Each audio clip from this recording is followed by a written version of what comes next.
Machiegni weche mag tuke Ikruok duto ni kare motelo ne piem mag Chemususu Dam Half Marathon mabiro timo tarik 11 dwe ni kaunti ma Baringo. Jakom Athletics Kenya bade ma Baringo Medad Kitilit oyango ni jotugo ibiro miyo namba magibawe korgi mano dhiambo motelo ne piem makamano. Kitilit wacho ni mano dhi bedo kaluwore gi achiel kuom okenge ma geng'o mibadhi maditimre piem makamano. Nyasino oyuore gi jadugu Ramelda Maravin Musa Sirma.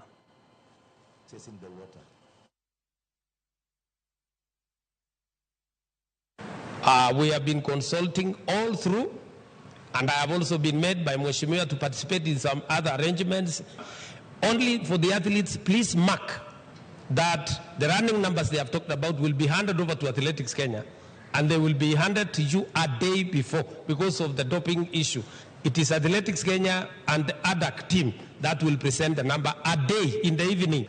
This year, you will see the numbers which has never been seen. And I think the chairman of Athletics Kenya and the course director and chairman of the Chemususu Marathon can confirm that. We have prepared the ground, we have done a lot of good work, and we want to assure you, even those promises we did last year, the CDF have made the effort which they had promised. Jatend migao matuke Kipchumba Murkomen owacho ni paw tuke Makasarani biro bedo